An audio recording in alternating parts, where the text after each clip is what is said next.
10 साल में अगर हम वहीं के वहीं खड़े हैं और कोई ऐसा कुछ न दिख रहा हो और परिणाम जो रिजल्ट आए हैं यूपी के, उसमें दिखाई दे रहा है कि आपने कितना काम किया है।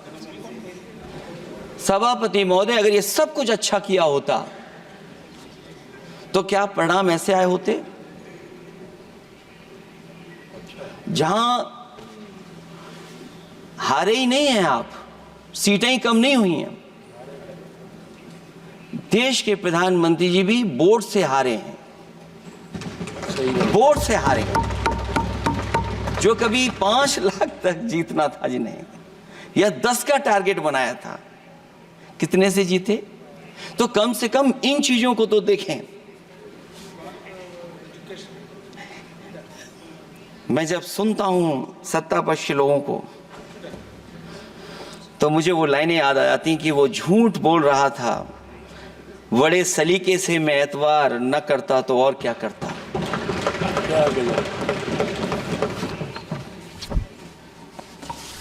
मुझे याद है कि देश के प्रधानमंत्री जी ने जनकपुर में एक झंडा दिखाया था और उस बस में 35 लोग बैठ करके अयोध्या आए थे। सभापति महोदय, उस समय भी मैंने मांग की थी कि जहां से जनकपुर से यात्रा शुरू हो रही है और अयोध्या तक बस से लोग आएंगे तो पता नहीं कितने घंटों में आएंगे।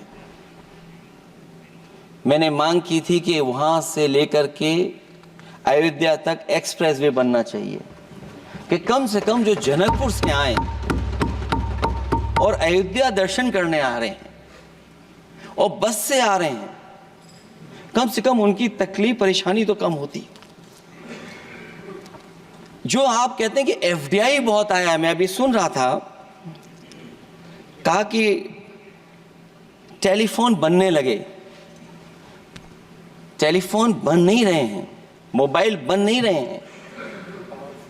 वो समाजवादी पार्टी के समय पर नोएडा में जो इंडस्ट्रियल पॉलिसी थी, इलेक्ट्रॉनिक पॉलिसी थी, उसके तहत आई थी। वो इंडस्ट्री जितनी आई है उस समय उस पॉलिसी के तहत आई और बन नहीं रहा है। मेक इन इंडिया नहीं हो रहा है।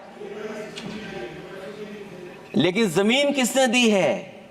जमीन किसने दी थी उन लोगों को? बिना जमीन पर हवा में बना दो तो मैं आपका धन्यवाद दूंगा। उस पॉलिसी के तहत वो झूठ बोल रहा था बड़े सलीके से। आप कह रहे हैं कि एफडीआई लाए हैं हम लोग। एफडीआई, अगर पूरे देश का हम एफडीआई देखें तो उत्तर प्रदेश को कितना एफडीआई मिला है? सभापति महोदय, अगर 1% से ज्यादा भी एफडीआई उत्तर प्रदेश को मिला हो तो बताइएगा आप। जो प्रोजेक्ट डिले हो रहे हैं, जिसकी वजह से कॉस्ट ओवररन हो रही है, उसका जिम्मेदार सभापति महोदय कौन है?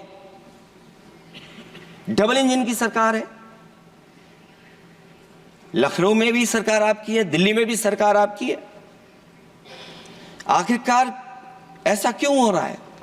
और आज ही जब सदन में सभापति महोदय हम लोग आए हैं तो एक और रेल एक्सीडेंट की खबर सुनी है। जब से ये सरकार आई है, रेल एक्सीडेंट्स और पेपर लीक में कंपटीशन चल रहा है कि कौन आगे जाएगा।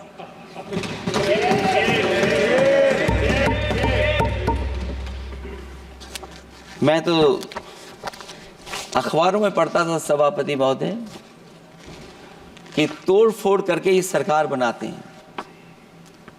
अभी एक सदस्य पिछली बार वो तोड़ फोड़ कर करके शायरी भी बनाने लगे हैं। जो प्रोजेक्ट और जिस प्रोजेक्ट के लिए प्रधानमंत्री जी एयरफोर्स का सबसे बड़ा हवाई जहाज हरकुलिस विमान लेकर के आए थे और वो सड़क पर उतरे थे, वो एक्सप्रेसवे पर उतरे थे, मैं समझता हूं सभापति महोदया, यहाँ जितने माननीय सदस्य हैं सब ने देखा होगा और सब ने निर्देश के अनुसार उस पर ट्वीट भी किया होगा।